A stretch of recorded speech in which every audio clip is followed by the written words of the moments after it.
Syekhul Imamul Muallif rahimahullah wa adaman naf'a bihi wa ibarakati ulumih wa bikum fid darain amin. Qala radiyallahu ta'ala ankum. Bismillahirrahmanirrahim. Hikayatun, ini sebuah hikayat cerita. Qala Abdullah al-Mubaraku, berkata Al-Imam Abdullah bin al-Mubarak. Ini beliau anak daripada Mubarak. Mubarak ini adalah seorang budak hitam, milik daripada tuannya yang merupakan pembesar kota Madinah. Tuannya bernama Nuh bin Maryam. Ini pembesar daripada kota Madinah. Dia punya budak hitam, legam, dan kagak ganteng, jelek. Namanya adalah Mubarak. Ini ayah daripada Al-Imam Abdullah bin Al-Mubarak. Beliau ini seorang budak yang sangat takut kepada Allah, yang sangat dekat kepada Allah. Ini ada di kitab An-Nawadir. Jadi jangan sampai bicara, kita nggak ada bicara kitabnya, langsung dari Quran, langsung dari hadis. Ini bukan fuqaha, ini bukan muhaddis. Jadi ada kitabnya namanya An-Nawadir, yang ada salah seorang ulama yang bernama Al-Imam Al-Qayyubi radhiyallahu ta'ala anhu. Ini beliau anak daripada Mubarak. Mubarak adalah seorang budak yang berwarna hitam kulitnya, jelek lagi, dan dia milik daripada tuannya yang bernama Nuh bin Maryam. Ini ada di kitab An-Nawadir. An-Nawadir yang dikarang oleh Al-Imam Al-Qayyubi rahimahullah.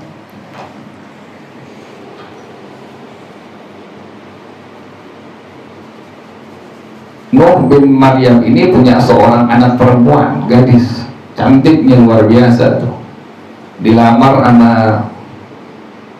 anak-anak pembesar Madinah, nggak diterima semuanya. Kemudian dia punya budak tadi, namanya tadi siapa? Mubarak. Mubarak dipekerjakan di sebuah kebun ladang dalam kosong.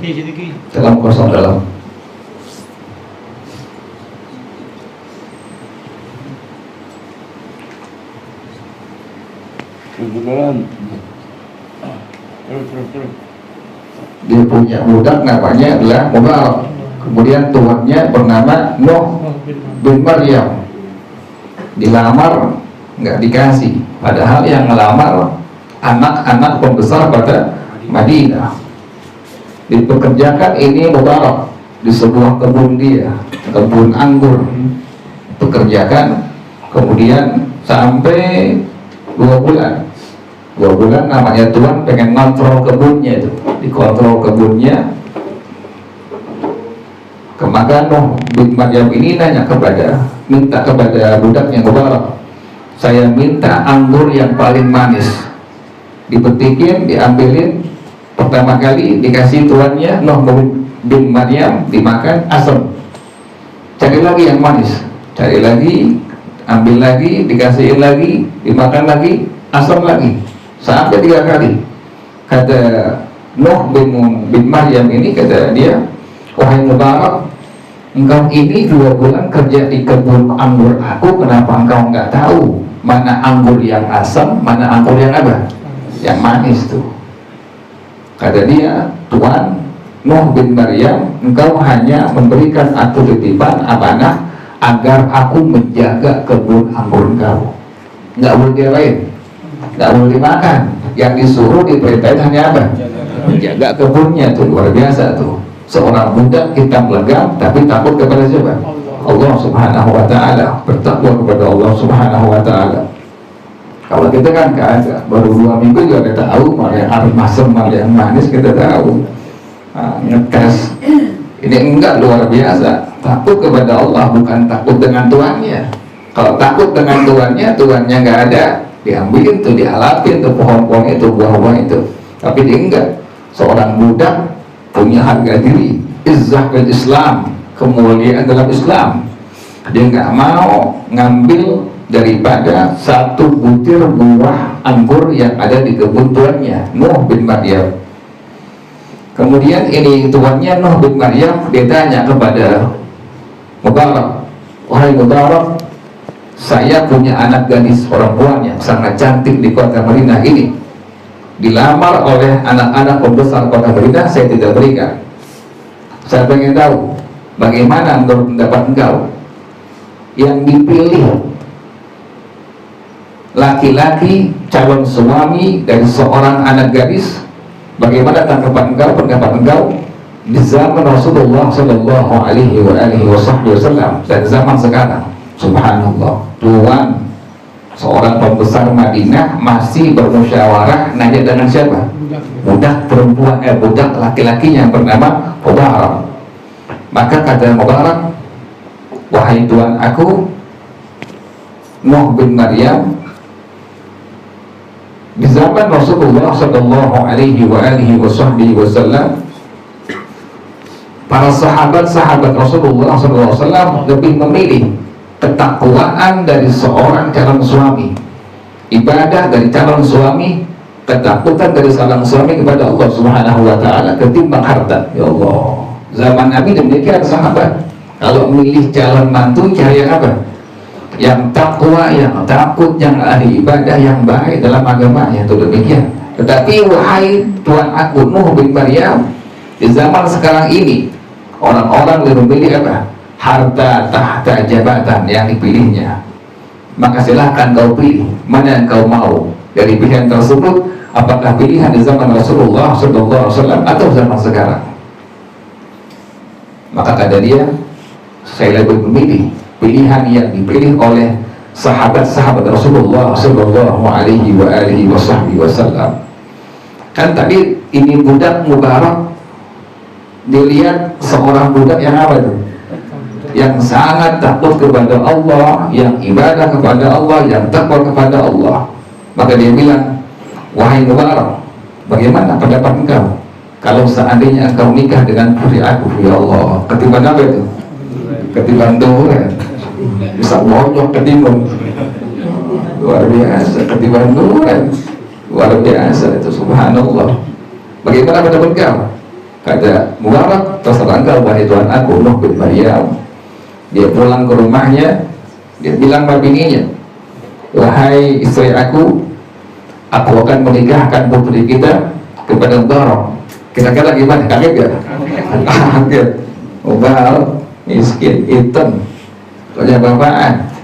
Kata dia apa? Jelek lagi ya, nggak ada ganteng-ganteng.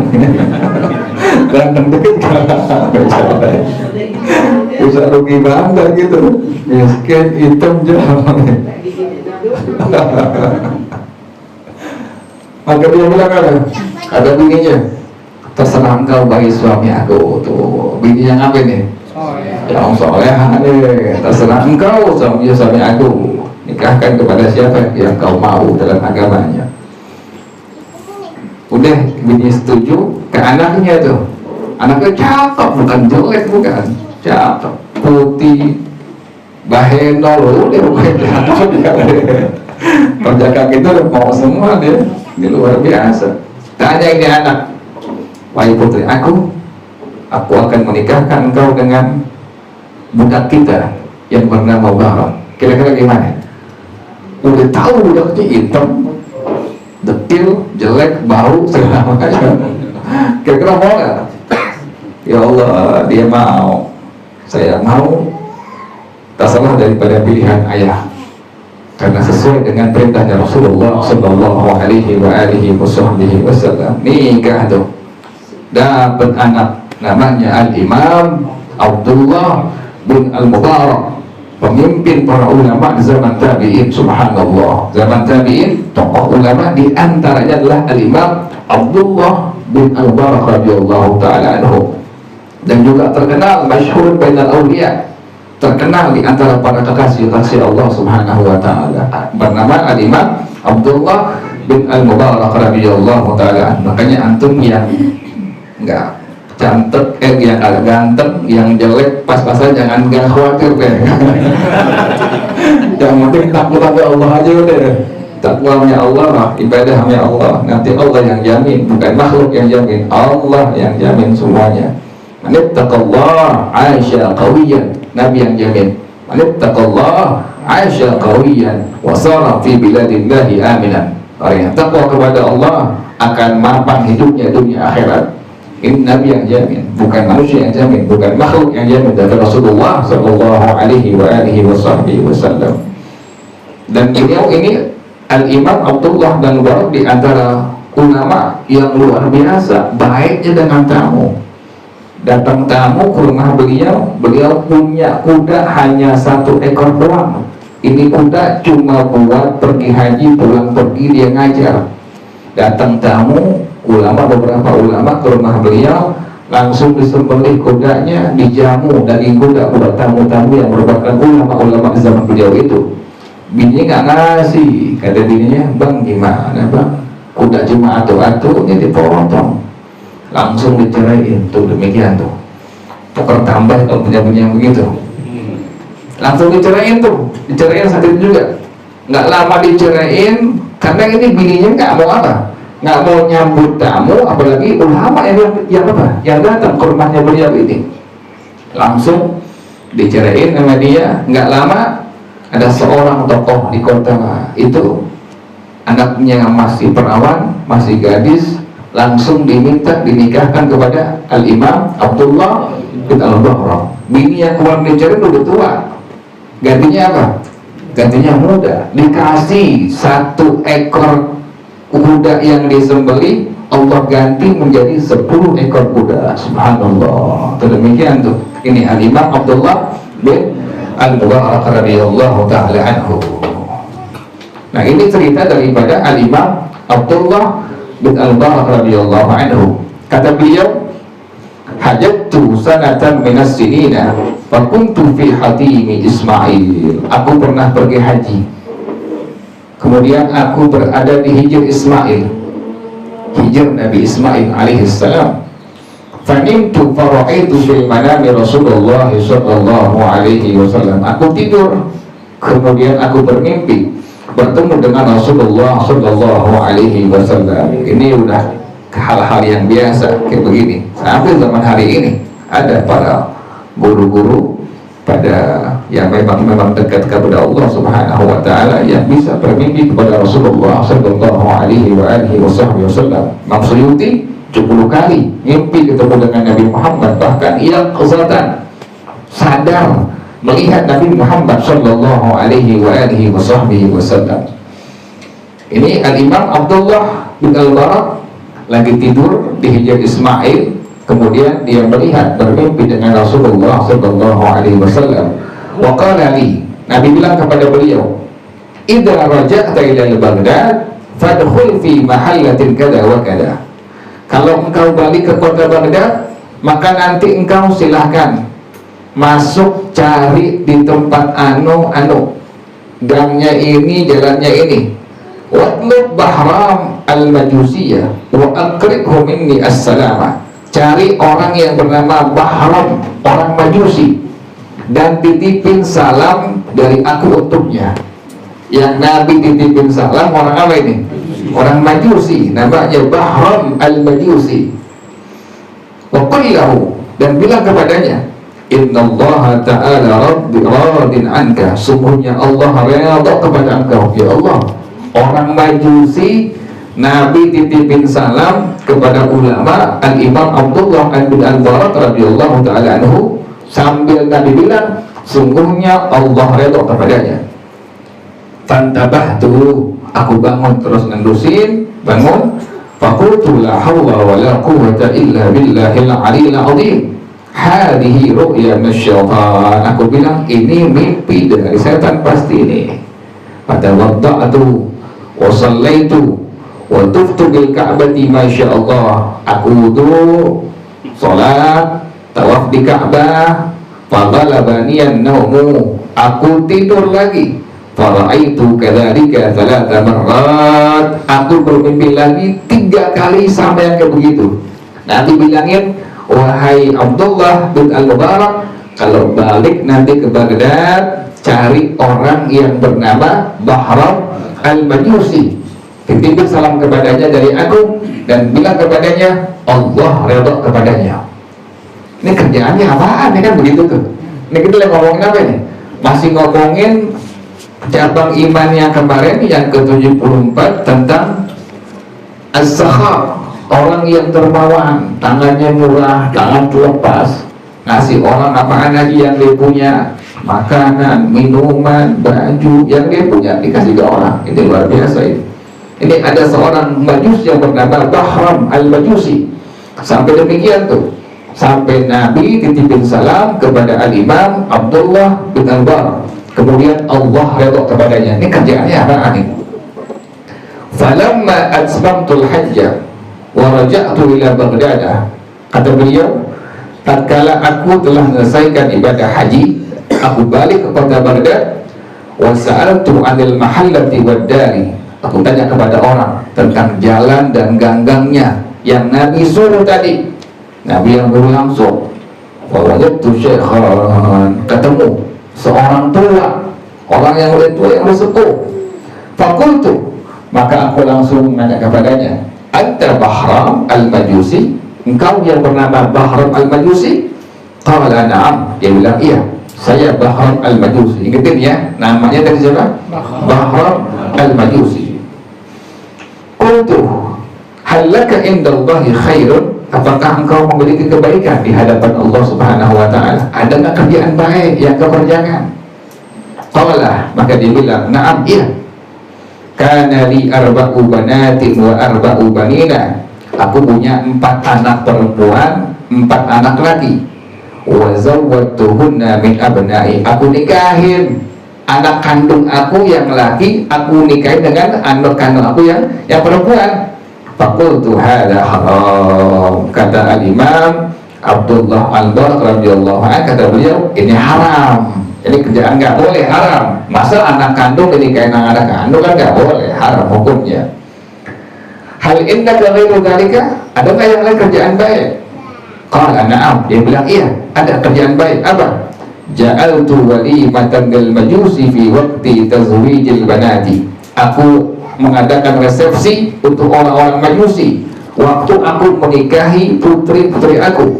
Jadi pas nikahin putri perempuannya yang kandungnya dengan anak laki-laki kandungnya, dia bikin apa itu?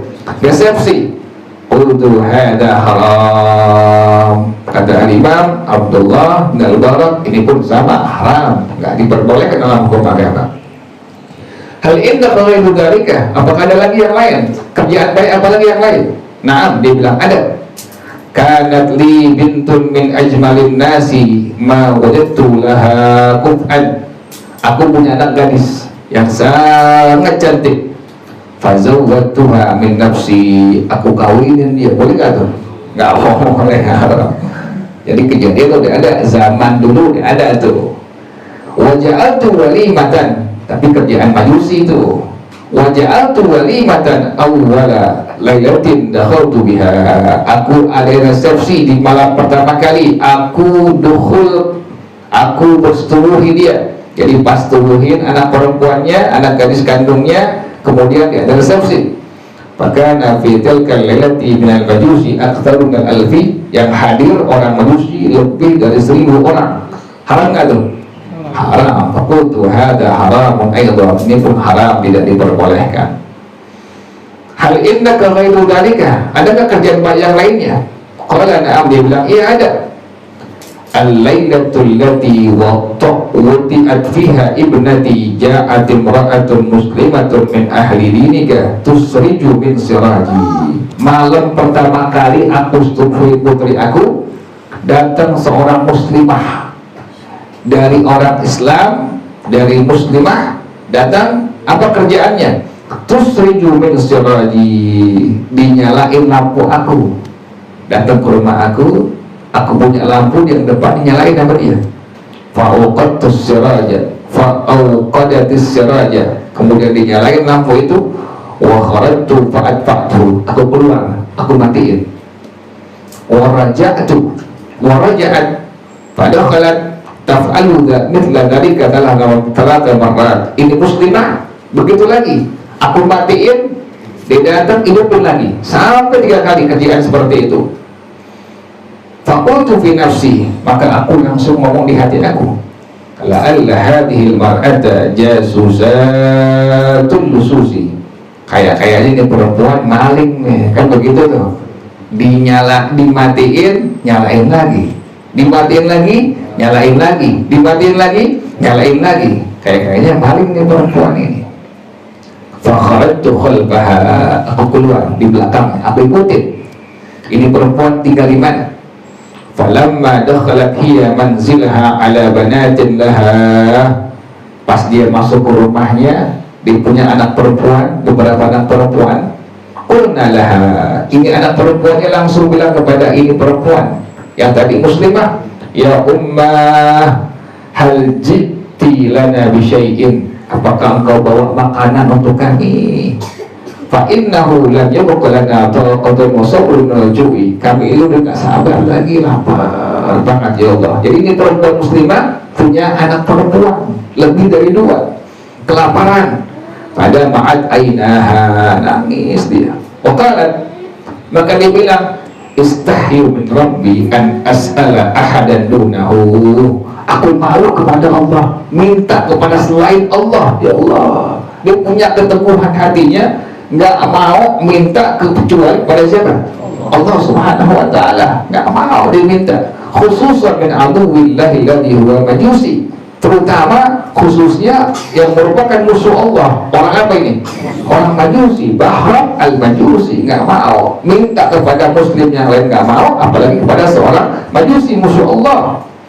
Qala Bahram, berkata Bahram al-Majusi ini, falamma sami'tu kalamaha raja'tu ila dari wa akhadtu tabaqan, tatkala aku dengar ucapan ini perempuan, dengar omongan anak-anaknya, aku balik ke rumah aku ambil satu piring makanan, famalaktu min kulli syai'in, aku penuhin semua makanan yang aku punya, penuhin semua tuh, diambil piring yang besar, dipenuhi itu piring dengan semua makanan yang dia punya. Wa dhahabtu bi nafsi dariha, aku langsung pergi ke rumah ini perempuan, ngebawa itu makanan. Qala Abdullah ibn al-Barak, berkata al-Imam Abdullah bin Al-War radhiyallahu anhu, faqultu lahu hadza khair, ini perbuatan baik, ini kebaikan yang kau kerjakan di hadapan Allah Subhanahu wa ta'ala. Wa lakal bisyarah, engkau memiliki al-bisyarah, kabar gembira dari baginda Rasulullah sallallahu alaihi wasallam. Wa basyartuhu bi ru'ya Rasulullah sallallahu alaihi wasallam, aku beri kabar gembira kepada ini Bahram al-Majusi tentang mimpi bertemu dengan Rasulullah sallallahu alaihi wasallam. Wa qasastu alaihi ru'ya, aku ceritain, Nabi titip salam kepadanya, Allah redha kepadanya. Ya Allah, faqala, maka dia bilang langsung, asyhadu an la ilaha illallah wa asyhadu anna Muhammadan abduhu wa rasuluh. Langsung apa itu? Masuk Islam langsung. Wa kharra min sa'atihi maitan, langsung mati. Habis mengucapkan 2 kalimat syahadat langsung mati. Faqasaltuhu wa kafantuhu wa sallaitu alaihi wa dafantuhu. Kata al-Imam Abdullah al-Barak, aku langsung mandiin, kafanin, sholatin, kuburin.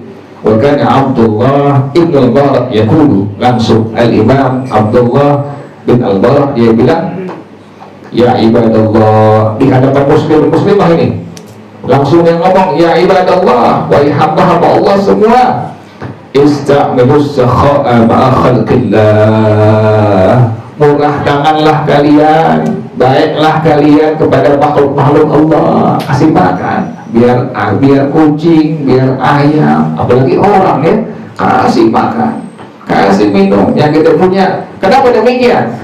Perbuatan baik, murah tangan, kemudian orang-orang yang memang dermawan. Kata al-Imam Abdullah bin Al-Barak radhiyallahu anhu, fa innahu yumkinul a'da ila darajatil ahibba, memindahkan musuh-musuh Allah pangkatnya menjadi apa? Pangkat kekasih-kasih Allah Subhanahu wa ta'ala. Subhanallah, kan orang manusia apa? Musuhnya Allah, tapi Allah pindahkan pangkatnya menjadi kekasih-kekasihnya Allah Subhanahu wa ta'ala. Sebab apa itu? Sebab as-sakha, murah, ringan tangan nyamuk orang murah, kalau orang bilang gitu, dia punya tangannya gampang ngasih orang ya. Yang kita punya aja, bukannya makanan, minuman, apapun yang kita punya kasih orang tuh, karena bisa memindahkan. Kalau orang Majusi aja Nabi itu salam kepadanya sampai Allah apa? Allah redha sebab dia as-Sakhar. Itu demikian. Ini merupakan pelajaran daripada Al-Imam Abdullah bin Al-Mubarak radhiyallahu anhu tentang fadilah daripada as-Sakhar atau dermawan. Wallahu a'lam bis-shawab. Al-Fatihah. A'udzubillahi minasyaitonir rajim. Bismillahirrahmanirrahim. Alhamdulillahi rabbil alamin arrahmanir rahim maliki yaumiddin iyyaka na'budu wa iyyaka nasta'in ihdinas siratal mustaqim siratal ladzina an'amta 'alaihim ghairil maghdubi 'alaihim waladdallin. Bismillahirrahmanirrahim.